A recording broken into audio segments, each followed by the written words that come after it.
Hello student, welcome in my class. Student, आज की class में हम दी गई धनात्मक पदों की अनंत श्रेणी के अभिसरण की जांच करना सीखेंगे। हम यहाँ आज सीखेंगे कि दी गई श्रेणी के अभिसरण की जांच डी एलम्बर्ट के अनुपात परीक्षण से कैसे करते हैं, और जब डी एलम्बर्ट का अनुपात परीक्षण यह पता लगाने में असमर्थ हो जाए कि दी गई श्रेणी अभिसारी है कि अपसारी है, मतलब जब डी एलम्बर्ट का अनुपात परीक्षण असफल हो जाए तो उसके बाद रॉबी परीक्षण का प्रयोग करके अभिसरण की जांच कैसे करते हैं ये देखेंगे। और साथ में हम ये भी देखेंगे कि अगर रॉबी परीक्षण भी असफल हो जाए, मतलब रॉबी परीक्षण भी यह बताने में असफल हो जाए कि दी गई श्रेणी अभिसारी है कि अपसारी है, तब हम रॉबी परीक्षण के असफल होने पर डी मॉर्गन एंड बर्ट्रांड परीक्षण का प्रयोग कैसे करेंगे ये भी आज के इस वीडियो में हम सीखेंगे। तो चलो स्टार्ट करते हैं। इसके लिए हमने यहाँ एक प्रश्न लिख दिया है और इस प्रश्न में हमें दी गई इस श्रेणी के अभिसरण का परीक्षण करना है। तो सबसे पहले हम दी गई श्रेणी को समेशन यूएन के इक्वल लिख देंगे। श्रेणी का पहला पद a/b प्लस दूसरा पद लिखते हैं, उसके बाद श्रेणी का तीसरा पद,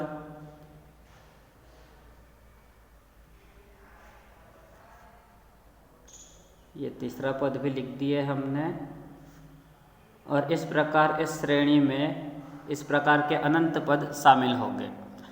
सबसे पहले हम इस श्रेणी का nवां पद un प्राप्त कर लेंगे। श्रेणी का nवां पद un इक्वल्स टू, अच्छा un प्राप्त करने के लिए हमें इस दी गई श्रेणी का निरीक्षण करना होगा और हमें nवें पद का अनुमान लगाना पड़ेगा कि क्या हो सकता है nवें पद में। देखो यहाँ पर ये श्रेणी का पहला पद है। इस पहले पद में अंश और हर में एक एक गुणनखंड आए हुए हैं। दूसरे पद में अंश में 2 गुणनखंड है, हर में 2 गुणनखंड। तीसरे पद में अंश में 3 गुणनखंड है, हर में 3 गुणनखंड। तो इसी प्रकार nवें पद में अंश में भी n गुणनखंड हो गए, हर में भी n गुणनखंड, क्योंकि पहले पद में 1 गुणनखंड है, दूसरे में 2, तीसरे में 3 गुणनखंड, तो nवें में n गुणनखंड हो गए। अब हम देख रहे हैं कि प्रत्येक अगले पद में पिछले पद के गुणनखंड सम्मिलित है। जैसे ये दूसरे पद में पहले पद वाले गुणनखंड सम्मिलित है, तीसरे में दूसरे पद के भी गुणनखंड सम्मिलित है। तो इसी प्रकार जब हम श्रेणी का nवां पद लिखेंगे तो उस nवें पद में nवें पद के पहले के सभी गुणनखंड सम्मिलित हो गए। इसका मतलब श्रेणी के nवें पद में ये प्रारंभिक गुणनखंड a+1 a+2 भी हो गए और टोटल nवें पद में n गुणनखंड हो गए। हमने शुरुआती 3 गुणनखंड लिख दिए हैं nवें पद के। अब यहाँ हम डायरेक्ट डैश करके nवां गुणनखंड लिख देंगे। यहाँ पहले गुणनखंड में a आया है, दूसरे गुणनखंड में a+1, तीसरे में a+2 है। तो nवां जो गुणनखंड होगा उसमें क्या होगा, जैसे देखो हम देख रहे हैं कि दूसरे गुणनखंड में +1 आया, तीसरे गुणनखंड में +2, मतलब जिस क्रम का गुणनखंड है उससे एक कम प्लस में यहाँ आया है। तो उसी प्रकार ये nवें क्रम का गुणनखंड यहाँ लिखना है हमें। तो nवें क्रम के गुणनखंड में भी n से एक कम प्लस में लिखा जाएगा, a+n-1 लिखा जाएगा। n से एक कम n-1 a के साथ लिखा जाएगा प्लस में। इस प्रकार हमने un के अंश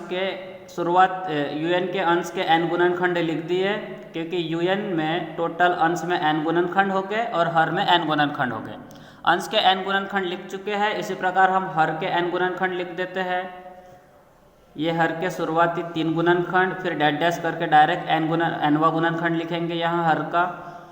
जिस प्रकार अंश के गुणनखंड है उसी प्रकार हर के भी गुणनखंड है। अंश के गुणनखंड में a है, हर के गुणनखंड b के रूप में लिखे गए हैं, लेकिन गुणनखंड सेम टू सेम है। तो यहाँ पर nवां गुणनखंड भी सेम टू सेम होगा। जिस प्रकार अंश का nवां गुणनखंड है उसी प्रकार का हर का nवां गुणनखंड होगा, लेकिन a के जगह b होगा।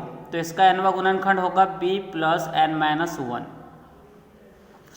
इस प्रकार हमने श्रेणी का nवां पद un प्राप्त कर लिया। अब हम श्रेणी का n+1वां पद un+1 प्राप्त करेंगे। un में un के अंश में n गुणनखंड और हर में n गुणनखंड है, तो फिर un+1 के अंश में n+1 गुणनखंड हो गए और हर में भी n+1 गुणनखंड हो गए। nवें पद में n गुणनखंड, तो n+1वें पद में n+1 गुणनखंड हो गए। तो यहाँ पर n+1वें पद के अंश के n+1 गुणनखंड लिख देते हैं। ये दूसरा गुणनखंड, ये तीसरा गुणनखंड, इसी प्रकार ये nवां गुणनखंड लिख दिया और एक गुणनखंड बढ़ा के n+1वां गुणनखंड लिखते हैं। हर गुणनखंड पिछले गुणनखंड से एक अधिक है, तो इसका बाद वाला गुणनखंड इससे एक अधिक होगा, मतलब n+1वां गुणनखंड nवें गुणनखंड से एक अधिक होगा।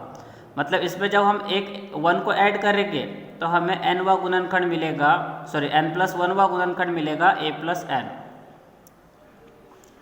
इसी प्रकार हर में भी n+1 गुणनखंड हो गए, पहला b, दूसरा b+1, तीसरा b+2, nवां है b+n-1 और n+1वां गुणनखंड होगा b+n।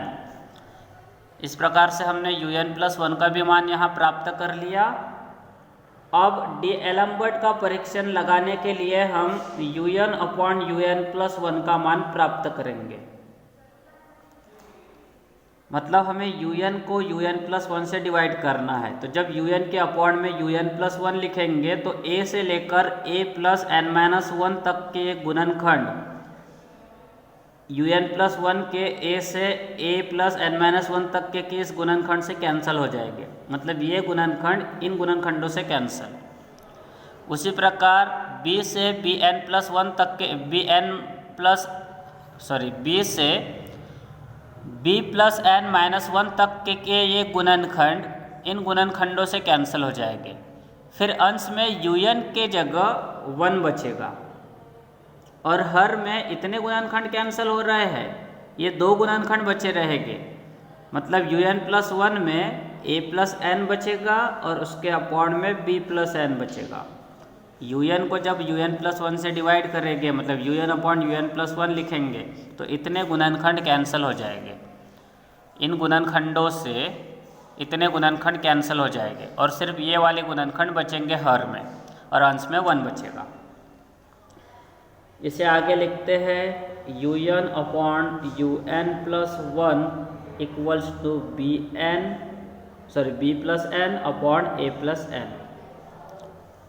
फिर इसे आगे बढ़ाएंगे और हम इसकी लिमिट प्राप्त कर लेंगे। अब डीएलेम्बर्ट का अनुपात परीक्षण लगाने के लिए हमें un/un+1 की लिमिट प्राप्त करना होता है। यदि इसकी लिमिट 1 से बड़ी हो तो दी गई श्रेणी अभिसारी होगी, यदि इसकी लिमिट 1 से छोटी हो तो दी गई श्रेणी अपसारी होगी, और यदि इस लिमिट का मान 1 के बराबर हो तो डीएलेम्बर्ट का अनुपात परीक्षण असफल हो जाएगा। तो देखते हैं इसकी लिमिट कितनी प्राप्त होती है। हमें दोनों पक्षों की लिमिट ले रहे हैं, लेफ्ट हैंड साइड को लिमिट में लिख दिया, अब राइट हैंड साइड को भी लिमिट में लिखेंगे हम। यहाँ इसको हल करने के लिए हम अंश से n कॉमन ले रहे हैं, फिर अंश में यहाँ b/n+1 बचेगा। हर से भी n कॉमन लेते हैं तो यहाँ a/n+1 बचेगा। फिर अंश के कॉमन वाले n से हर का कॉमन वाला n कैंसिल, ये n से n कैंसिल हो जाएगा। फिर यहाँ रहेगा b/n+1 और हर में बचेगा a/n+1। n के जगह पे n की लिमिट रख देते हैं तो ये b/∞+1 होगा, अपॉन में a/∞+1। b/∞ 0 होता है, a/∞ 0 होता है, मतलब इसे हल करने पर हमें 0+1/0+1 मिलेगा। इसका मतलब इसका कैलकुलेशन 1 आएगा। un/un+1 की लिमिट यहाँ 1 प्राप्त होगी। यहाँ लिख देते हैं limit n tends to infinite un/un+1 equals to 1। तो डीएलेम्बर्ट के अनुपात परीक्षण के अनुसार यदि un/un+1 की लिमिट 1 हो, un/un+1 की सीमा 1 हो तो डीएलेम्बर्ट का अनुपात परीक्षण असफल हो जाता है। मतलब हम इस स्थिति में डीएलेम्बर्ट के अनुपात परीक्षण से यह तय नहीं कर पाते कि दी गई श्रेणी अभिसारी है कि अपसारी है। तो यहाँ लिख देंगे अतः डीएलेम्बर्ट का अनुपात परीक्षण असफल हो जाता है।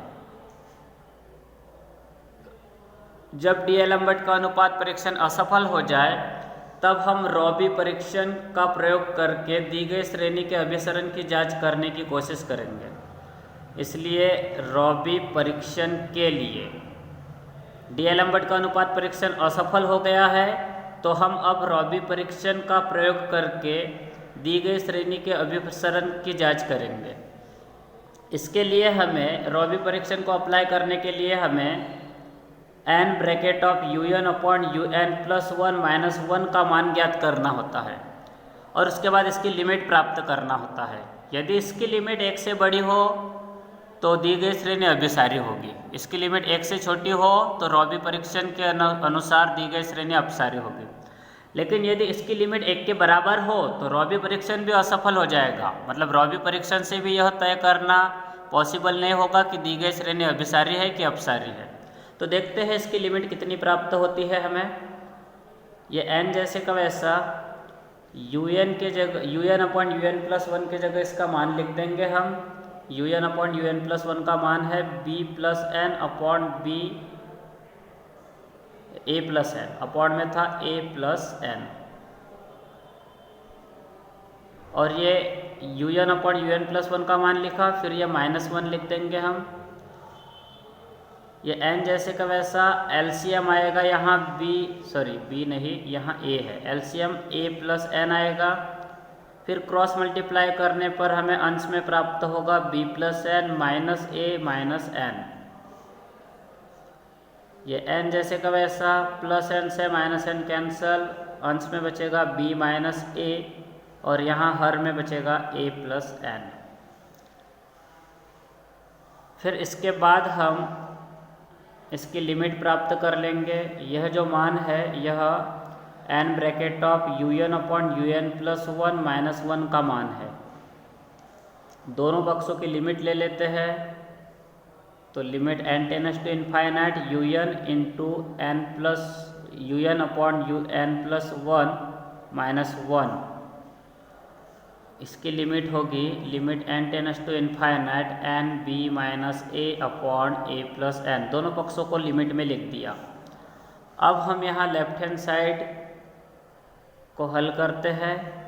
ये n जैसे का वैसा b माइनस a भी जैसे का वैसा, हर से हम n कॉमन ले रहे हैं तो हर में यहाँ a अपॉन n प्लस 1 बचेगा। अंश के n से हर का n कैंसल, न्यूमरेटर का n डिनोमिनेटर के n से कैंसल, फिर यहाँ बचेगा b minus a upon n plus 1। n के स्थान पे n की लिमिट रख देंगे तो हमें प्राप्त होगा b माइनस a अपॉन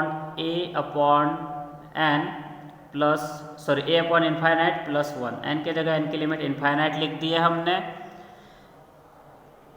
फिर हमें अगले स्टेप में मिलेगा b minus a upon 0 plus 1, मतलब b माइनस a मिलेगा। तो रॉबी परीक्षण के अनुसार यदि इस कंटेंट की लिमिट 1 से बड़ी हो तो दी गई श्रेणी अभिसारी होती है। इस कंटेंट की लिमिट मतलब b माइनस a का मान यदि 1 से बड़ा है तो दी गई श्रेणी अभिसारी होगी। यदि यह लिमिट b माइनस a 1 से छोटा है तो दी गई श्रेणी अपसारी होगी। लेकिन यह लिमिट 1 के बराबर हो तो रॉबी परीक्षण भी असफल हो जाएगा। तो हम यहाँ रॉबी परीक्षण से रिजल्ट लिखेंगे। अतः रॉबी परीक्षण से दी गई श्रेणी समेशन un नंबर 1 अभिसारी होगी यदि ये जो हमें लिमिट मिली है b माइनस a, यह लिमिट 1 से बड़ी हो, अर्थात b is greater than a plus 1 हो। ये माइनस a को इधर लेके आए तो प्लस a हो जाएगा, मतलब लेफ्ट हैंड साइड में a plus 1, right hand side में b बचेगा। मतलब b a प्लस 1 से बड़ा है तो श्रेणी अभिसारी होगी। और रॉबी परीक्षण के अनुसार श्रेणी अपसारी होगी यदि यह लिमिट जो हमें प्राप्त हुई है b माइनस ए, यह लिमिट यदि 1 से छोटी हो तो श्रेणी अपसारी होगी, अर्थात b is less than a plus 1, मतलब b is less than a plus 1 होने पर दी गई श्रेणी अपसारी होगी। रॉबी परीक्षण असफल हो जाता है यदि यह लिमिट b माइनस ए 1 के बराबर हो। कहने का मतलब ये कि ये जो हमने n bracket of U N upon U N plus 1 minus 1 की ये जो लिमिट हमने प्राप्त की है, यह लिमिट यदि 1 के बराबर हो तो रॉबी परीक्षण भी असफल हो जाएगा। मतलब यदि b माइनस ए का मान 1 के बराबर हो तो रॉबी परीक्षण यह बताने में असमर्थ होगा कि दी गई श्रेणी अभिसारी है कि अपसारी है। अच्छा देखो, यहाँ पर b माइनस ए 1 के बराबर हो तो b का मान a प्लस 1 होगा, और b का मान a प्लस 1 होने पर रॉबी परीक्षण असफल हो जाएगा। तो जिस स्थिति में रॉबी परीक्षण असफल हुआ है, उस स्थिति में हम n bracket of U N upon U N plus 1 minus 1 का मान ज्ञात कर लेंगे। इस स्थिति में हम इस मान को ज्ञात करेंगे। b equals to a plus 1 लेकर यह मान फिर से लिखना है हमें। तो देख लेते हैं पहले इसका मान क्या था। यह मान n bracket of b minus A upon a plus n था। यहाँ b के जगह b का मान लिखेंगे a प्लस 1, और हम n bracket of U N upon U N plus 1 minus 1 का नया मान प्राप्त करेंगे। तो यह नया मान प्राप्त होगा n bracket of a plus 1 minus a, और अपॉन में है a प्लस n। यहाँ b माइनस ए था, इसके मान में हमने b के जगह a प्लस 1 माइनस ए लिखा, b के जगह a प्लस 1 लिखा, और यह माइनस से पहले से था। इसे हल करते हैं, प्लस से माइनस से कैंसल, 1 इंटू एन एन होगा, और अपॉन में a प्लस n। अब रॉबी परीक्षण तो असफल हो गया है, इसलिए हम डी मॉर्गन एंड बर्ट्रांड परीक्षण का प्रयोग करके दी गई श्रेणी के अभिसरण का परीक्षण करेंगे। इसलिए डी मॉर्गन एंड बर्ट्रांड परीक्षण के लिए, डी मॉर्गन एंड बर्ट्रांड परीक्षण के लिए हमें इस कंटेंट की लिमिट प्राप्त करना होता है।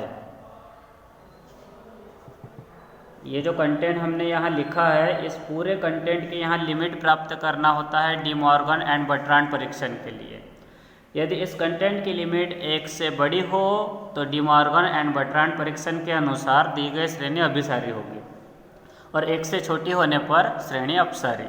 और इस कंटेंट की लिमिट 1 के बराबर हो तो डी मॉर्गन एंड बर्ट्रांड परीक्षण भी असफल हो जाएगा। तो सबसे पहले हम इस कंटेंट का मान प्राप्त कर लेते हैं, उसके बाद इसकी लिमिट प्राप्त करेंगे और देखेंगे कि इसकी लिमिट कैसी है, 1 से बड़ी है कि 1 से छोटी है। और उस लिमिट के आधार पे हम इसका रिजल्ट लिखेंगे कि दी गई श्रेणी अभिसारी है कि अपसारी है। तो देख लेते हैं क्या मान प्राप्त होगा इसका। तो यहाँ ये n जैसे का वैसा, अच्छा देखो यहाँ पर इतने कंटेंट का मान अपने पास उपलब्ध है। n bracket of U N upon U N plus 1 minus 1 का मान n upon a plus n है, तो इसके जगह इसका मान लिख देंगे हम n upon a plus n, फिर ये माइनस 1 लिख देते हैं, और इसके बाद ये log n। इसे हल करते हैं, एलसीएम आएगा a प्लस n, फिर अंश में यहाँ n minus a minus n प्राप्त होगा, और यहाँ log n प्राप्त होगा। फिर और आगे बढ़ाएंगे इस स्टेप को, माइनस n से प्लस n कैंसिल होगा, तो यहाँ minus a upon a plus n into log n प्राप्त होगा। फिर हम हर से n कॉमन ले लेते हैं, तो यहाँ प्राप्त होगा minus a upon 1 plus 1 upon n। यहाँ गलत हो गया ये, यहाँ हम हर से जब n कॉमन लेंगे तो हर में प्राप्त होगा 1 प्लस a अपॉन n प्राप्त होगा। n की जगह 1 और a की जगह a/n। और ये जो कॉमन n लिया है उस कॉमन वाले n को हम log n के अपॉन में लिख देते हैं। अब हम दोनों पक्षों की लिमिट लेते हैं, मतलब दोनों पक्षों को लिमिट में लिखेंगे। तो यहाँ पर लिख देते हैं हम, इसलिए limit n tends to infinite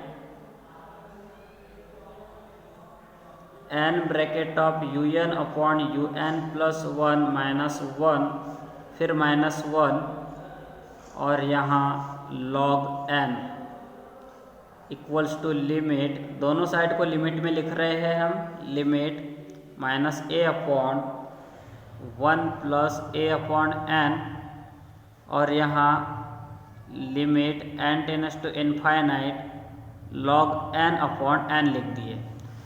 हमने लेफ्ट हैंड साइड को भी लिमिट में लिख दिया, राइट हैंड साइड को भी लिमिट में लिख दिया। राइट हैंड साइड में लिमिट लिखते समय इसके साथ हमने अलग लिमिट लिखा और इसके साथ अलग लिमिट लिख दिया। दोनों के साथ लिमिट को अलग से लिख दिया, इसके भी साथ लिमिट लिख दिया, इसके भी साथ लिमिट लिख दिया। अब इसे आगे बढ़ाते हैं। यहाँ पर n की जगह n की लिमिट लिख देंगे तो हमें प्राप्त होगा minus a upon 1 plus a upon infinite, और इसकी लिमिट तो 0 ही होती है। log n अपॉन n की limit 0, n tends to infinite log n upon n का मान 0 होता है। तो इस प्रकार ये माइनस a 1 प्लस 0 इंटू 0 प्राप्त होगा, मतलब यहाँ लिमिट 0 प्राप्त होगी। और यह लिमिट 0 1 से छोटी है। इसका मतलब डिमॉर्गन एंड बर्ट्रांड परीक्षण के अनुसार दी गई श्रेणी अपसारी होगी, क्योंकि डिमॉर्गन एंड बर्ट्रांड परीक्षण कहता है कि यदि इस कंटेंट की लिमिट 1 से छोटी हो तो दी गई श्रेणी अपसारी होती है। तो यहाँ लिख देंगे, अतः डिमॉर्गन एंड बर्ट्रांड परीक्षण से दी गई श्रेणी b इक्वल्स टू a+1 के लिए अपसारी है। ये टोटल कैलकुलेशन हम b इक्वल्स टू a+1 पर कर रहे थे और इसी b इक्वल टू a+1 पर दी गई श्रेणी अपसारी प्राप्त हुई। इसका मतलब दी गई श्रेणी b इक्वल टू a+1 के लिए अपसारी है।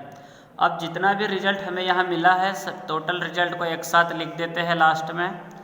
हम यहाँ देख रहे हैं कि दी गई श्रेणी b is greater than a+1 के लिए अभिसारी है। तो हम यहाँ लिख देंगे एक लाइन में, स्पष्टतः दी गई श्रेणी b is greater than a+1 के लिए अभिसारी है, तथा अपसारी कब कब है ये भी देख लेते हैं। दी गई श्रेणी b is less than a+1 के लिए अपसारी है, साथ में दी गई श्रेणी b इक्वल टू a+1 के लिए भी अपसारी है। मतलब दी गई श्रेणी b is less than a+1 के लिए भी अपसारी है और b इक्वल टू a+1 के लिए भी अपसारी है। मतलब दी गई श्रेणी b इज लेस दैन और इक्वल टू a+1 के लिए अपसारी है। इस प्रकार दी गई श्रेणी के अभिसरण का परीक्षण करने के लिए डी-एलम्बर्ट, रॉबी और डिमॉर्गन एंड बर्ट्रांड परीक्षण का प्रयोग किया जाता है। जब डी-एलम्बर्ट का अनुपात परीक्षण यह बताने में असफल हो जाए कि दी गई श्रेणी अभिसारी है कि अपसारी है, तब डी-एलम्बर्ट का अनुपात परीक्षण असफल होने के बाद हम रॉबी परीक्षण का प्रयोग करेंगे और रॉबी परीक्षण के असफल होने के बाद डिमॉर्गन एंड बर्ट्रांड परीक्षण का प्रयोग करके दी गई श्रेणी के अभिसरण की जांच करेंगे। आज की क्लास में इतना ही। इसके बाद हम अगली क्लास में देखते हैं